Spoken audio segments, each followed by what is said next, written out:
Hell, it's Base Trade TV. Ooh, I don't know if you guys could hear that neck crack, though. That felt so good. Anyways, game numero uno for the day. Hopefully sounds are all good. I had to fix some stuff for North America. I also had to go back and fix those goddamn Patreon alerts because this morning it made me so triggered. You guys have no idea. So hopefully they're working now. We'll talk more about it later once we're further into the show. But for now, to kick things off at the bottom right, he is the ultimate memester, the best WCS caster. Ladies and gentlemen, it's not Rotterdam. It's Nathanias. Mom, it's not a phase. I was born around. Actually feels bad because I don't think Roddy's cast any WCS this year. Oof. His opponent at the top left, famously known from Artosis being unable to say his name. It's not GGMini, but Gemini. Also, hello Zergling. Thank you for the bits, Shaq, and Dedicated Duck. Thanks for coming back for 10 months.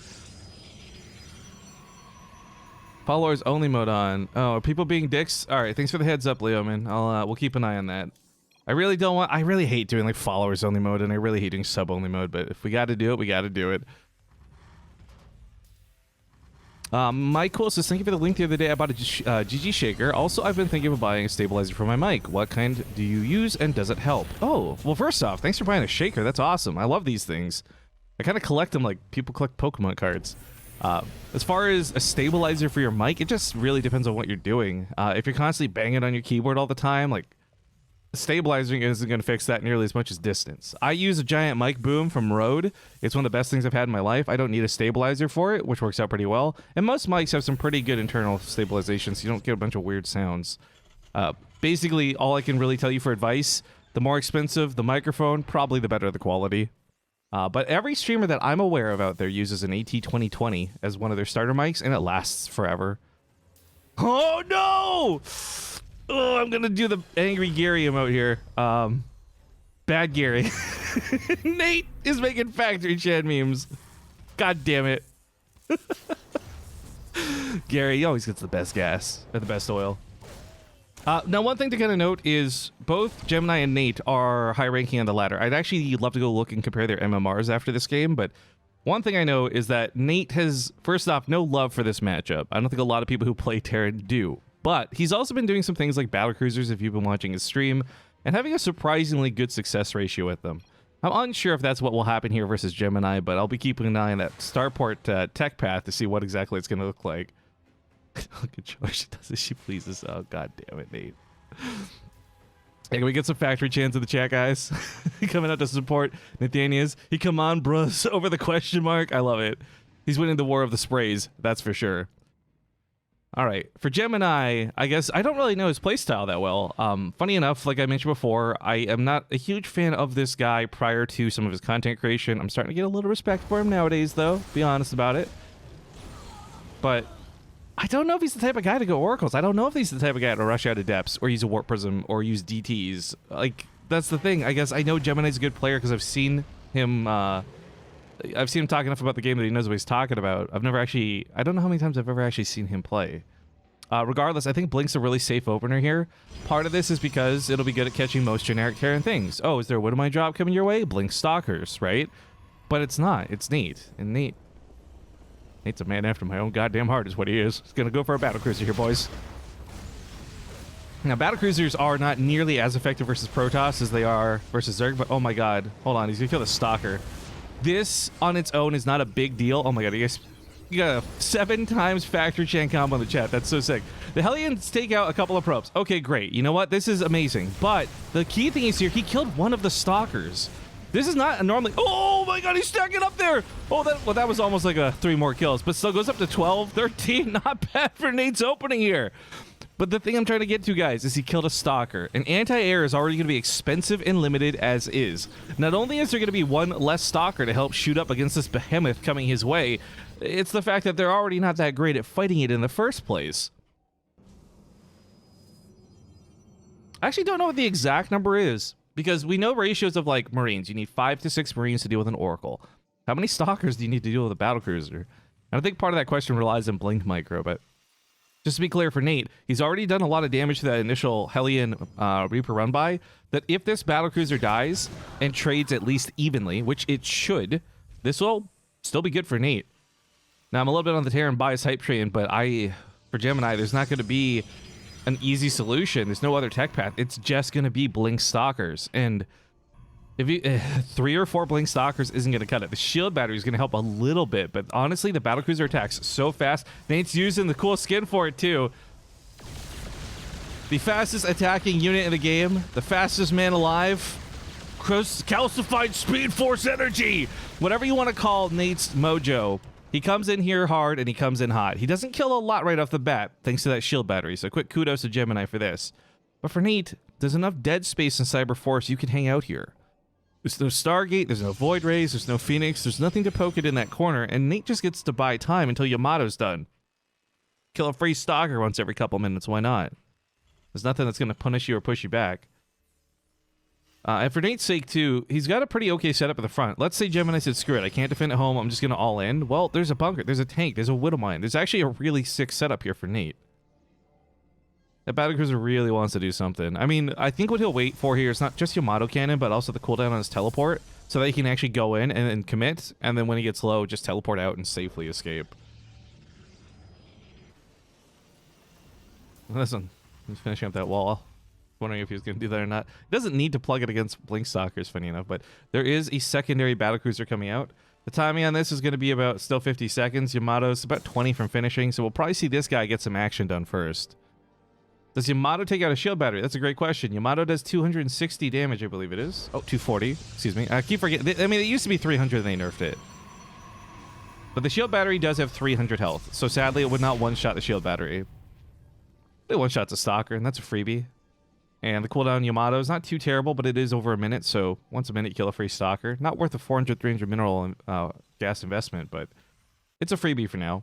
Nate was so ready for this Blink Stalker all-in counter, by the way. Look at this. The bunker up on the high ground here, the tank set up at the main base. He was really expecting Gemini to not deal with the Battlecruiser and just go for the counter all-in. Battlecruiser ends up teleporting out of there. Not too bad, he just repair that up. This is the most frustrating thing for players to play against Terran with. Sadly, resources lost does not track the cost of repairs, and while it is not cheap to repair a Battlecruiser, it is far cheaper than building a new one. So getting that thing out alive is always going to be cost effective for Nate as long as Yamato's like 1 unit down at a time. While we have this starting up, though, I want to talk a little bit about the prize pool, guys. Make sure you guys check out Matcherino today. We have coupon codes available for $1 each. MCNA3, Momentum Cup North America 3. We already have $200 in prizing. If we can raise another 100, and we can do that just through the coupon codes alone, then we will host another tournament on the weekend. I'll talk more about that later because we came to some sad realizations during the European Cup this morning about my mental health. But this Battlecruiser does have teleport available. He goes for the Yamato, which is a little risky. It's the only time you can't teleport out, but he does get out alive. Kills 5 probes and a Stalker. This is where rallying the Battlecruisers around the map is really important. It's so tempting to use the teleport just to jump across the field instantly and get to your opponent as fast as possible. But in doing so, you lose the capability to escape. And Nate's going to follow up here with another Battlecruiser. It's going to hit the main base, whether Yamato's a pylon or kills a couple of probes. He should be able to always teleport these things out alive. And every time, this trade is going to look worse and worse. The only units he's killed were the initial 2 Hellions and a Reaper so far this game. I actually really like the follow-up to this from Nate as well. More starports might mean more Battlecruisers. He'll need a 3rd base if he wants to sustain that. But Liberators are still going to be really good in the matchup. Lots of Widowmines. He's got Drilling Claws, so they'll stay stealth and also burrow faster. That Battlecruiser hits the main base. That shield battery's only going to last for so long. It's already getting drained so quickly. Gemini's got to recall his Stalkers, thus putting a stop in his push. Nate, of course, is going to find his opponent having some upgrades here soon, but still Yamato and a teleport combo. Oh, barely goes off. Not use of Warp Prisms yet, but it's coming out of Gemini next.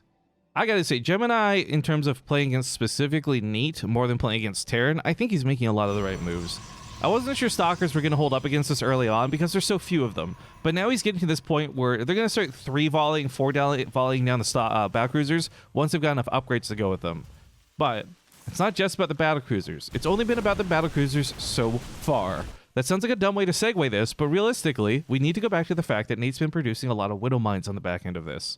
And if those Stalkers want to blink into the Battlecruisers to get their range, they're going to have to blink into Widowmines. In doing so, they're going to lose all their shields, and the Battlecruisers become consequently more powerful.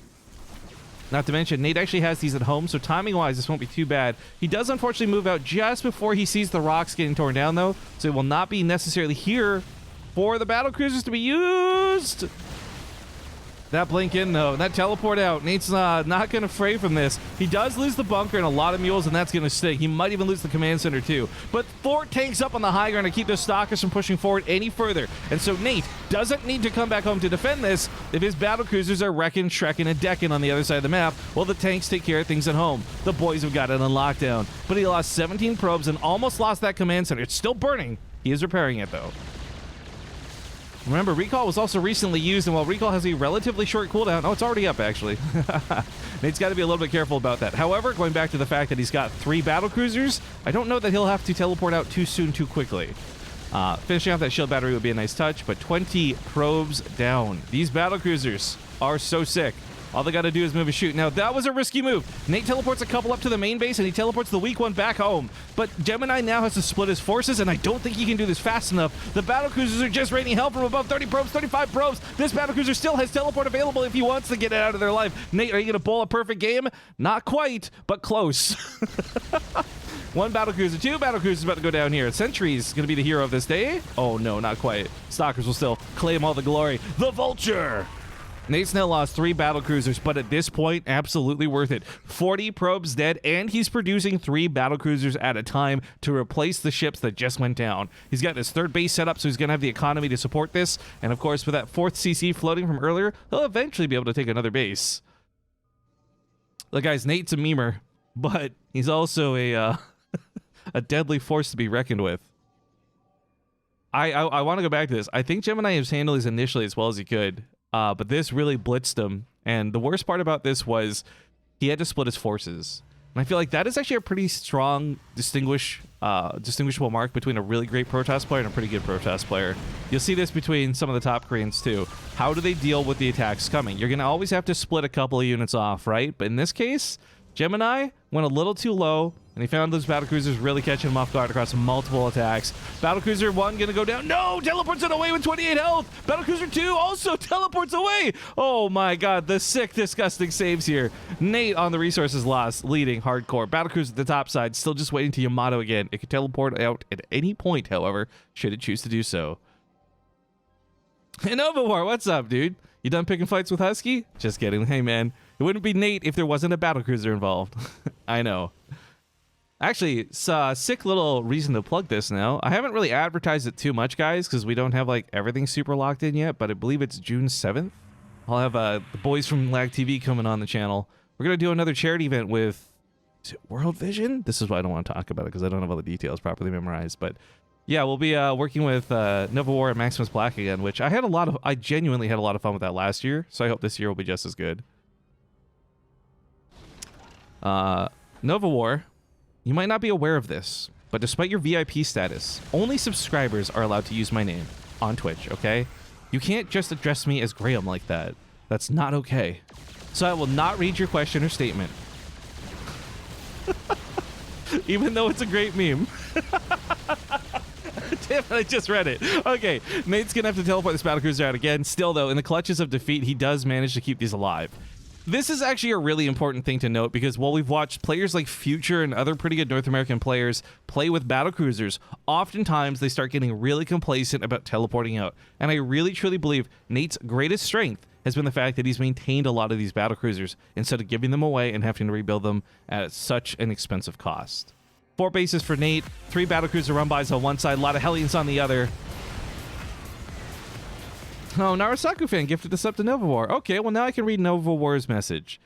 Graham, I need a big favor. I need a haircut receipt to win an internet argument. If possible, this receipt could be at least 2 months old. Or if this receipt could be at least 2 months old, that would be ideal. Thank you. You know what my favorite part about that was, though? You didn't fucking tip the barber, dude. He can say he did all day, but the tips go on the receipt, man. Nobody pays by card and pulls out $10 in cash to fucking give a barber. God, that was so bullshit. Nova War, thank you very much, man. Just for being who you is. Battlecruiser is going for another big run by. This is something that could be problematic for Gemini. He is gonna, oh, If Nate could deny +3 weapons here, I think that'd be a lot bigger than anything else he could do, but it recalls to the main base, meaning there's nothing down here to defend the third. Probes being pulled away and Battlecruisers do start falling. One goes down. He's got +2 weapons on these Stalkers. They're hitting pretty damn hard at 22 a shot. Archon's also trying to help out, but Archons actually aren't that great. Archons, yeah, they got some splash damage, but they only hit Battlecruisers for like 31, and it's a slow melee-esque attack style, so not that great. But Nate's distraction paid off in spades here. 14 probes and a dead Nexus. Not to mention he's trading out for Archons, and he's been Yamatoing a bunch of Stalkers while this goes on. Teleport Nate! Teleport Nate! Yes! Yes! Oh, this is so gross, and I love it. Sorry, guys, it's my Terran bias showing through a little bit. My bad. Ooh. It's like getting spinach in your teeth. It's just so awkward. But once again, you have to pull SCVs to repair. Funny enough, every time Nate repairs, it does actually affect his economy when he pulls workers to handle the Battlecruisers, because it takes so damn many to repair these in a timely fashion. But the Widow Mines will hold the counterattack. There's so many. Oh my god, this is like in control the Watcher status. There's so many Widow Mines! And no matter how cost effectively he handles this, oh, look at that. Nate recognizing immediately all the Stalkers are coming for a counterattack, so there's nothing at home to defend. He's on 3-3, and good for you, Gemini, but GG's get called. Battlecruisers, boys. Nathanias takes game number 1. Oh my god. This is a best of 3, and it is loser's pick, so Gemini will at least have map selection, but I'm unsure if all the North American players are aware of our veto system. If not utilized at all, it's not a problem. But just so you, the audience, are informed of how this works in case it comes into play, we have a post-veto system, a pocket veto system. You save that veto, you put it in your pocket for a rainy day. And once per best of 3, you may veto your opponent's map choice if you don't like it, forcing them to repick a new map. Now, I'm waiting for Nate to say something about that, but if he doesn't, then we're going to be going through with Acropolis here for game 2. And there shouldn't be any problem with that. Acropolis is a pretty standard map, so I'd be surprised if Nate chose to veto it. Whoops. Let's invite Nate to the game. I was going to talk about MMRs, too. Let's take a quick peek at these guys. Gemini currently sports 5.43k MMR. That's pretty good. Nate's rocking a solid...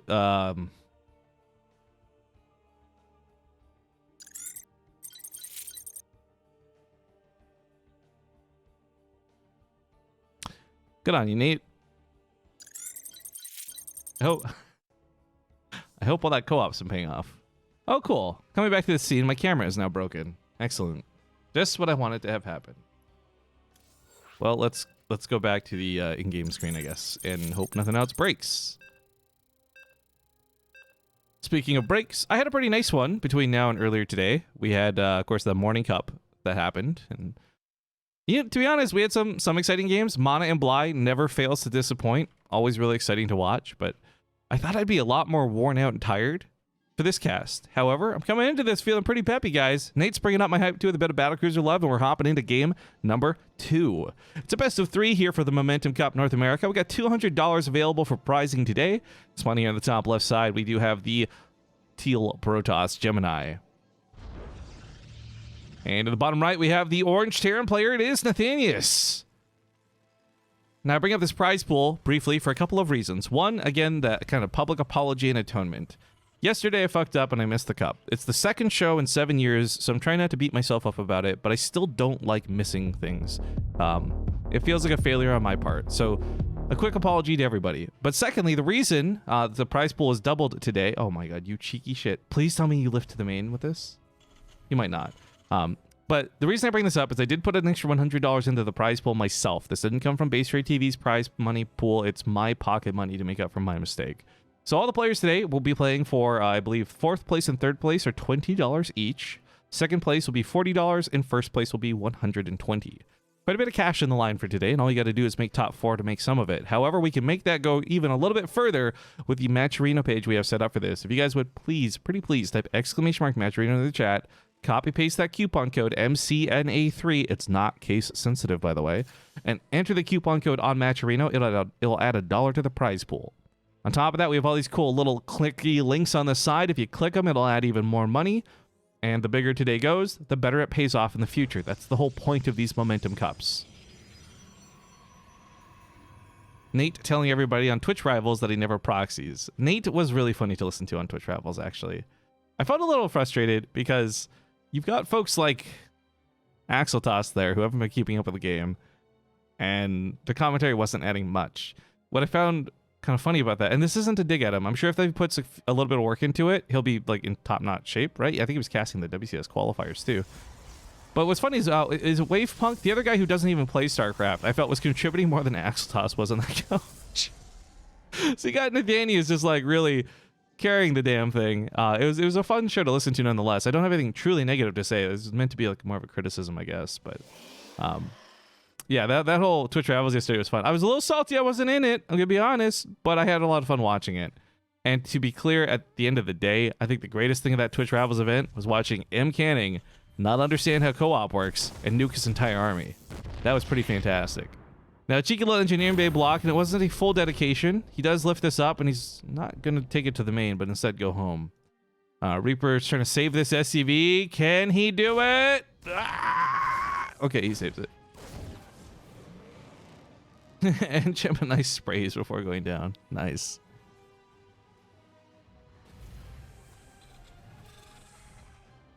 Tech Lab, no fusion core question? Yeah, there it is. Hey, what's up? This is gonna be Battlecruisers. Oh my god, SCV feet are horrifying. I've never noticed this. They're just weird little monkey Lego man claws. Cool clock bash. I know you're not meaning to be toxic, but I'm gonna go ahead and time that out. So I'll see you in 600 seconds. Think about what you've done. Send Axel to me and I'll train him in the art of bullshitting your way through StarCraft casting. I have 8 years of experience. Yeah, well, I have 7, Nova War. Fuck you. Sizes and everything, bro. Hellions get to the main base, and unfortunately, I don't think Nate's going to get that sweet 12 count of probes that he got in the first game, but it's still a disruption here. He doesn't kill the stalker this time either, so there's going to be a little bit extra to help deal with that Battlecruiser follow-up, but blitzing in here for about 4 probes, ultimately not worth it, but tried to escape through the Reaper path. Cybercore is blocking it. Yo, Chicken Man, what is up, my dude? Nate versus Gemini? Yeah, I know. This is such a sick match. Diet Soda, what's up, dude? I have a 53-inch experience, bro. Thanks for the 53 months, man. Also, oh, I don't know how I missed this. General Show, a.k.a. Frosty Deo, donated another $5. Thank you for that, dude. Rifkin, I faced a diamond player first. Let's just say, hey. Why is there like 90 Ys in that hey? That means General Show actually won. Or did he lose? No, he lost the creature. Feels bad, man. Wait, creature's not a diamond player. What are you talking about? Griffs, thank you for the Twitch Prime sub. Glad to have you on board.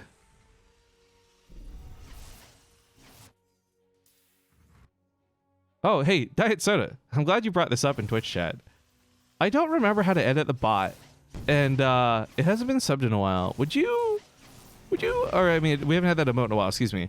Would you, do you remember how to edit that stuff? Because I don't. I looked at it for about a week and said, fuck it. And everybody, every stream asks me to fix the bot command. And I don't know how to tell them that I'm too stupid to do it. So I guess I'm kind of telling them right now I'm too stupid to do it.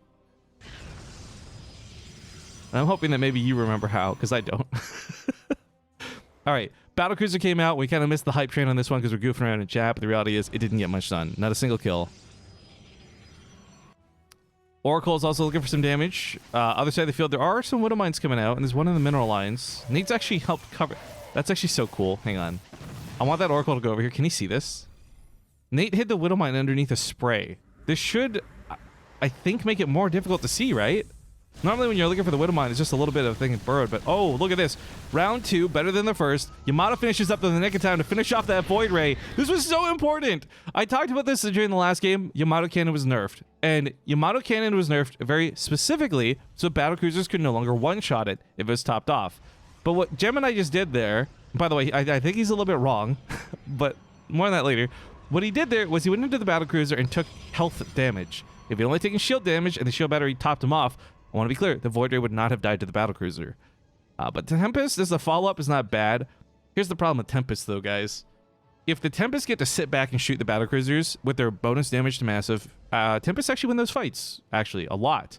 However, if Nate teleports on top of them, Tempests don't necessarily outrun Battlecruisers all that well. So in the past, where 100 times out of 100, Battlecruisers would lose to Tempests, now Battlecruisers actually beat Tempests at a pretty decent ratio. But it does depend heavily on engagement, angle of attack, etc. But I think what was kind of neat to watch out of Nate's gameplay last time, that I think we'll see a little bit more out of this game, those Widow Mines. Because the Tempests, as great as they are like elephants afraid of mice. They are afraid of Widow Mines. And if Nate marches up to those Tempests with like 17 Widow Mines, who cares if he loses a Battlecruiser on the way? He's going to kill all the Tempests. But the key thing I think for Gemini that I like about this build this time, he's countering Nate. I really truly believe game 1, he had the idea of what Nate would play and was trying to counter Terran. And that's the Blink Stalkers. This move with the Tempest, I think, is a lot more powerful. It's going to be a lot more effective, at least, in terms of defense. I don't know if he'll get to go offensive with this in the near future, and that's where Nate might just end up taking like 17 bases. But we'll see how this plays out. I've literally cast tons of Battlecruiser games, but none where somebody rushed Tempests, much less 2 Stargates worth of Tempests. The new emotes look nice. I guess they're not that new anymore, but Diet Soda, you haven't been around, so I'll say cool. Thank you very much. I'm glad you like them. Factory Chan is clearly the most superior emote of them all. Ricky D, what's up, man? Good to see you in chat today. Hope you're enjoying your time off from the trade. The Battlecruiser, it could Yamato one of these. It should probably Yamato one of these stalkers before going out, yeah. Yamato Cannon is one of the hardest things to break in the game. You can, if you do it exactly precisely, but it's very difficult to pull off. You can blink juke it. You can warp prism juke it, of course, but just don't blink this game. So he's just going to eat their shots whenever he can. However, just be clear about this. 1 Battlecruiser Yamatoing 1 Stalker every minute and a half is not a cost-efficient way to use those Battlecruisers. But for Nate, that's not the point of this. This is like a small distraction. His real force is coming down with these extra factories. His additional starports finish up 2, and he'll do those. I gotta imagine he'll probably do those 3 Battlecruiser run-bys again. But the key thing is, as long as he's walking them around the map, he should be able to teleport out. And even if he gets caught off guard by the Tempest, you can juke the Tempest shot by teleporting.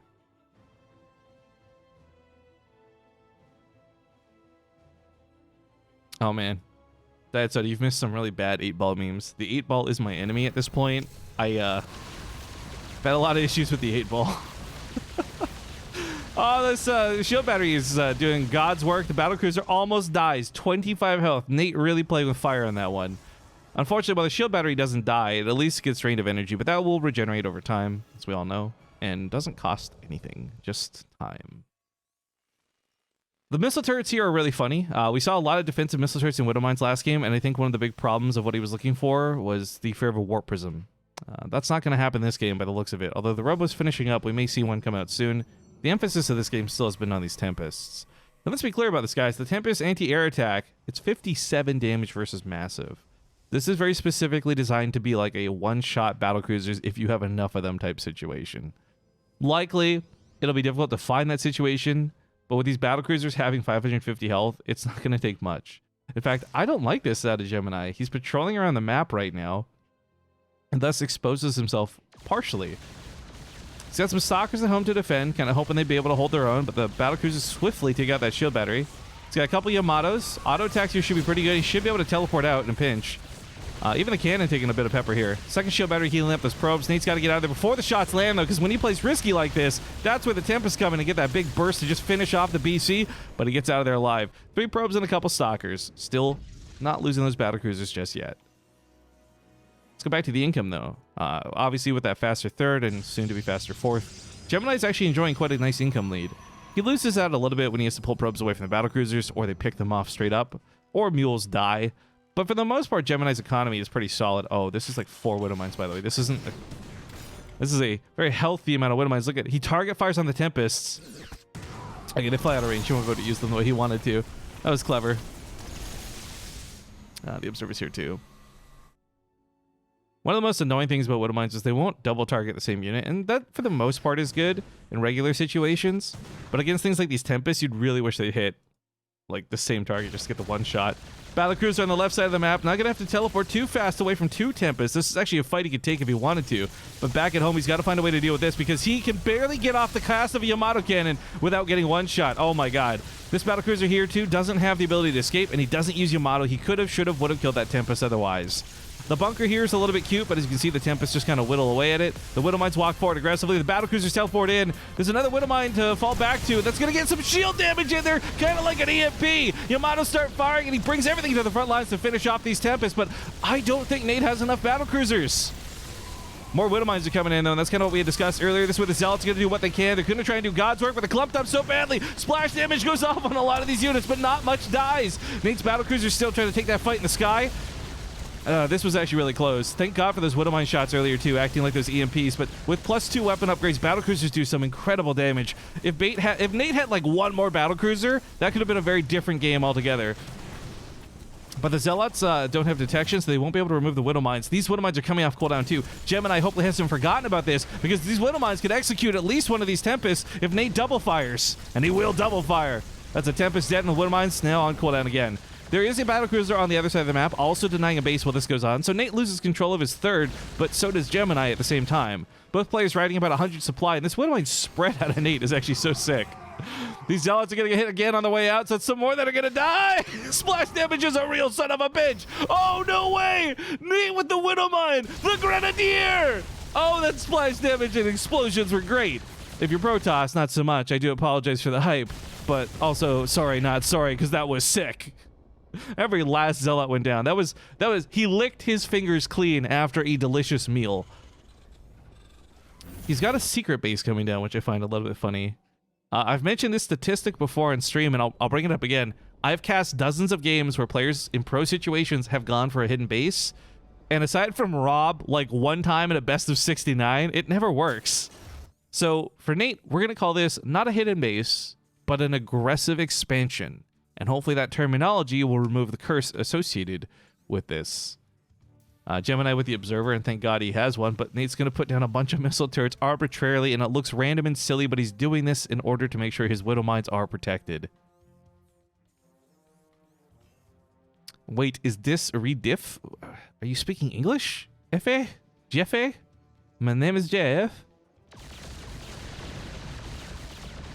This is like, what, round 5 on this run by for the attack. Killing some more probes. Battlecruiser's got to teleport away. They don't go back home, but instead go to the main, however. Not a bad move over here. He's got those Yamatos, but oh! The Tempests are going to get recalled to match this. So one Battlecruiser's going to go down. The second one might just escape. Is the Tempest faster than Battlecruiser 3.15? Yeah, this Battlecruiser's dead. Rest in peace, dude. I believe it's pronounced GIF. Shut the fuck up, Nova War. I don't care that I didn't think I'd have to ban a sub this early in the stream, but you're making it real tempting, dude. I really like the way Nate's been using these Widowmines, by the way. It's not just like a little bit of random happenstance. They're spread out, and that's great, but he's also doing things like hiding them in the high ground brush, so they're even harder to see. But of course, I mentioned Rob briefly in a best of 69, and there he is in chat. God damn it, Rob. That ego is ridiculous. You didn't even win the best of 69, bro. I'm really stoked, by the way, because Rob is playing today. He said he would, and actually, Rob's facing off against Yui if he hasn't already played them yet. Yui, one of the Base Trade TV fans. And if Rob wins that game, he will likely face Armani in the round of 8, which could be difficult. Speaking of the round of 8, as some SCVs go down here to Zealots, Roddy has actually plowed his way through to the round of 8, where he may face off against Puck. Oh. Okay, guys, here's the question for you. We're going to finish this best of 3 no matter what. Win or lose, here, now, whatever. Do you want us to jump into Roddy's game next or follow Nate? That's like a really big question of the day. Tempest, of course, great against Battlecruisers, not so great against these Vikings. Look at this count get mowed down. Widowmines also came forward to the front line. He's going to have to snipe that Observer if he wants to keep using them. But with all those Tempests removed, Nate can start going back into Battlecruisers or, in this case, transition to Cyclones. We have Smart Servos coming in. That's an upgrade that will actually, not a lot of players go for anymore, I feel. But Smart Servos, for those who don't know what it is, it allows players to quickly transform. So Vikings land in a fraction of a second. Hellbats transform. Thors transform, etc. Oh my god, Gemini doesn't know about this base. And Nate is... I love that Nate's intentionally muling this, by the way. Oh man, I say Rob's name, Rob appears in the chat. I say Roddy's name, Roddy appears in the chat. What is going on with these Protoss players? Like, okay, teenage version of Melissa Joan Hart. Teenage version of Melissa Joan Hart. Come on. Is it working? Is it working? No? Fuck. I love Sabrina the Teenage Witch. Actually, I probably should have said Lucy Lawless as Xena. Damn it. Missed opportunities. Speaking of Stepman, Gary gets the best oil. Nate's taking a lot of bases. I talked about this earlier, and I was not entirely joking when I said it. With the way Gemini plays to try and counter these battlecruisers, he's forced to play really defensive. And if he's playing really defensive and he can't get aggressive, then he can't punish these bases. And Nate's really just free to do this. Yeah, he lost a base down here, and that kind of sucks. He'll recover that eventually. But wait, is he going into lots of Raven? What's his plan? Hang on, he's going for Corvid Reactor. Kara Corvid Reactor. That's going to give Ravens 25 extra energy to start, meaning if he is planning to build Ravens, they'll be able to cast abilities a lot faster. However, I'm not sure what type of abilities he wants on this one. My thoughts are he's looking for the Interference Matrix upgrade. Anti-armor really wouldn't help out much here with things like Cyclones. Their lock-on ability is like a spell, so it's not really affected by upgrades. Hellions might get a little bit more out of anti-armor for splash, so I really think auto turrets and Interference Matrix might be the weapon of choice here. Regardless, Nate's pumping out 7 Vikings at a time. What a gross display of Terran. Ooh.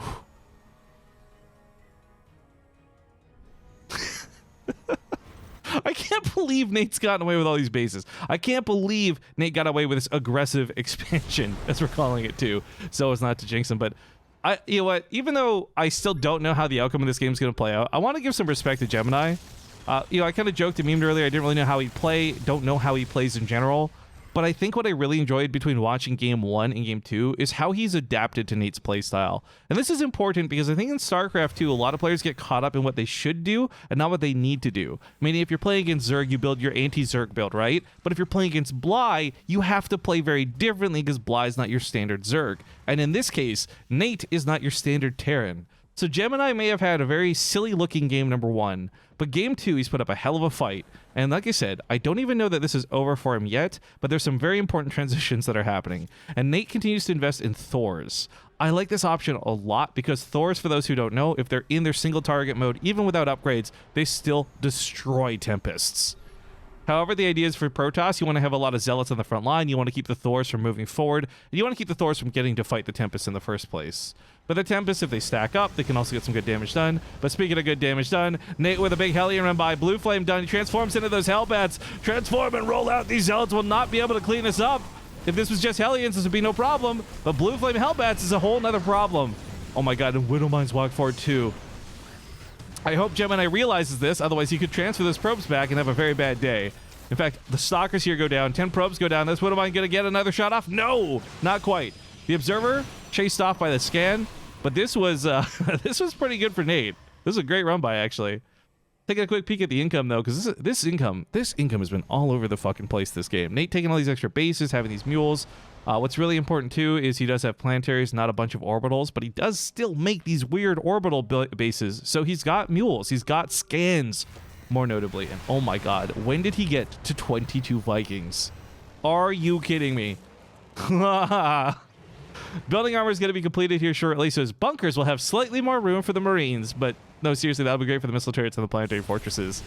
This Viking count's kind of insane. There's no storms available just yet. Here comes those Templar, but they're just a little low on juice. The Thor's going to get some good shots from behind the rocks. Cyclones aren't going to do so hot here, and in fact, Nate's going to have to withdraw from this fight, I think. The Stalkers and the Zealots should be able to take on the Thors, but oh, that's right, he can land the Vikings. Don't forget about this. Where are those Widowmines, though? He clears out the... Oh, my God. Viking DPS is so sick. He cleared out the Zealots a lot faster than I thought he would. Yikes. I want to also bring up this base now, again. This was kind of a joke base, and this is where Nate's been dropping a lot of his mules this game. But let's be clear. This was Gemini's base. If Nate mines any minerals from this, much less a mineral patch out, this is money that is effectively removed from Gemini's bank in the long term of the game, and there's no way to replace that damage. So Nate's silly little base in the corner, taking its gas, taking its minerals, is taking away from Gemini's army. People in the chat praying for a 1-1. Dude, me too. These guys are sick. I want to see some more of this. This was like a really good and bad game in many different ways. These Widowmines are not getting nearly as effective shots as they had before. Thors and Hellions coming up here is the kind of the last form of defense. Nate doesn't really have Battlecruisers to bring in, but he's got about 3 nearing completion. Maybe a teleport to save the day. Archon stuck behind the missile turret. The Zealots do charge forward, however. The poor Thors are going to go down. I think these Widowmines that just got crafted, though, are going to have something to say about this army. And these other ones are coming off quota. No! Oh, wait a minute. Gemini, do you realize where you are right now? Oh, man. Okay, he blinks away, but only onto the other widow mine, so it still gets a shot off. Marines, I'm not sure why they're running by, but you know what? They wouldn't do anything at home, so who cares? Extra bases mean this base doesn't end the game because it goes down. This was not a critical expansion for Nate. His worker count's gotten fairly low while this has gone on, however. Not anywhere close to the classic TY100 SCVs, but I guess with mules and the extra bases, he's hoping his economy will sustain. He's not building more SCVs, which I kind of worry about a little bit here. No, that blink just actually cost Gemini from killing the Battlecruiser. He targets his own High Templar out of spite. Oh, that frustration misclick. Oof, oof, oof. Imba, being called out in the chat. Battlecruiser's going to be able to target down these Templar. This is such a sick move. That was like 3 or 4 Templar that just went down to some focus fire. Vikings doing some sick run-by harass. They're dealing 26 damage a shot to Stalkers. He is 2 volleying down Stalkers. This is not something you'd think Vikings would be able to do, but goddamn, he's making the most out of these, what is kind of now useless units. After he got rid of the initial Tempest Ball, there was no reason to have those Vikings, but he didn't want to give them away frivolously, so running around the map and grabbing kills, not too bad. Resources lost, a lot closer than the last game, obviously, and what's worse is Nate's actually probably in the hole for this one. 11 Battlecruisers having been continuously repaired over the course of this game is a lot of resources that don't get counted in the resources lost. When you repair a unit, it's a percentage of the cost of the total cost of that unit, so Battlecruisers, 400 minerals, 300 gas, they are without a doubt the most expensive thing for a Terran player to repair. Now granted, repairs aren't that expensive. I'm not trying to pretend like it's broken, but when you're doing like 11 Battlecruisers every like 2 minutes, over 20 minutes, that's a lot of money. I don't care how cheap it is in the first place. Coming down to the southern base, Nate doesn't look like he's going to be able to defend this. Luckily, he wasn't relying on this base too much, but I just realized that mineral count. Nate's floating a lot of money, and he's got a lot of supply. I'm wondering if he's just waiting to see what type of supply he needs. But he modded the Observer down. That was kind of cool. 3 more Battlecruisers getting done while we speak. Huge. Oh, that teleport didn't go home. It went across the map. Of course, Gemini's going to have a possible recall available, but this is a dead Nexus. And with things like Cyclones coming underneath this, Vikings for the support, and of course a Widow Minefield to fall back to, Gemini might not actually be able to engage this army even if he were to recall. Oh, man. He's going to target down the Cyber Core. I guess Gemini doesn't have much ground upgrades, which is kind of funny this game. Meaning there's going to be a lot more power in these Cyclones than normal. But there's not that many Cyclones. 5 Stargates off of 2 pylons. He can depower all this pretty easily, I think. He's going to see this army, and keep in mind, Nate's teleport is on cooldown. He cannot easily escape this base. So he's going to bleed out some Battlecruisers, almost guaranteed. Takes out a couple Stalkers and Tempest with him on the way, and these Cyclones actually... Ooh. These Cyclones will actually protect him. Does Gemini still not know about this base? Can we go back to this for a second? Oh my god. Guys, Gemini still doesn't know about this base in the bottom left, and that's a big problem. Nate has not even been dedicatingly mining off of this, but he's mined out so many minerals, but more notably, so much gas from this. Look, at the end of the day, no matter what you are, Diamond, Grandmaster, every Protoss player knows gas is one of the most valuable resources. All of your units, except the Warp Prism, cost gas, and it's not going to feel fun to deal with Battlecruisers fighting with just minerals. Teleports down to the south. Big juke there. Vikings land to help deal with the cannons. This base is going to go down. Gemini does not have... Oh, he does have a recall available, actually. That's up. I forgot he never recalled back home earlier. He walked back home. But choosing not to recall, so it's a little bit too late. Now he's going to be recalling on top of a dead Nexus. Battlecruisers finish it off. They'll take the fight, too. There's Vikings in the sky. He might lose the Battlecruisers for this, but Nate's done some pretty good damage off of it, and this late-game economy is already fragile as is. Gemini's Tempest being chased southwards. He still doesn't see this base. Oh my god, that's so stupid. I love it. Nate's got a pretty sizable army back home, too. It's not like he's out of juice after these attacks, but guys, I gotta be honest with you. I think we've hit peak StarCraft here. I don't know that it's gonna get better than this. Has Gemini even seen the 2 in the top right? I don't know if he's confirmed them, but I'm pretty sure he knows about these because of the angle of attack, and he's been putting a lot of pressure to the top side of the map. That's why he hasn't scouted the bottom, for example. Not to mention as well, let's just do process of elimination, right? You know the main's empty, you know the natural's going to be empty. It's just the timing in the game. So there's no way Nate's working off of one base. And the Zealot confirms there's nothing here. Ironically, he doesn't confirm there's nothing here. So it's just logic that says Nate has bases up here. You don't even need to be that great of a player to just put that assessment together. Like, how is this guy still building Battlecruisers if he's only got 1 mineral patch? It doesn't make sense. He's still building Battlecruisers. I love this. Void Rays are coming out now. This is going to be really interesting. If Nate gets caught in a battle with a Void Rays, Earlier on, you witnessed one Void Ray doesn't do so good, but several Void Rays supported with this prismatic alignment, they can survive a Yamato shot. Right off the bat, that's a big deal. Add into the fact that they're just going to do tremendous damage, and I think they're going to be good here, but they weren't good in the early game because it was just one. The supplement of this army is what's going to add power to these Void Rays. Widowmine's looking for a couple shots in the middle of the map. Not going to get them, but it does let Nate know the attack is coming. Oh my god, it's my girl crush, Snoot! Hey, Snoot! Alright, Storm's gonna hit those Vikings hard. Yamatos are gonna go off though, so units here are guaranteed to die. Some lock-ons as well. Nate just sitting in the Storms. I don't know about bathing in this, but he does take out most of the air army, then teleports to the left side of the map. And Gemini's base gonna go down here. This is, by the way, the only base Gemini would have had for mining. The other bases in this game have pretty much been mined out. Losing this Nexus is devastating because he quite literally cannot afford to replace it, where Nate has 3 active mining bases. 4 if you count this one, but he's just taking it, so I don't know counting it just yet, but... regardless, this is not a game where Gemini is going to win with money. Nate's floating 1,000 minerals. I do believe this dumb caster memester is going to take this game and maybe even this series here with that 2-0. I feel terribly for Gemini just because he never scouted this base. Like, he really would have played. He could have punished us so on.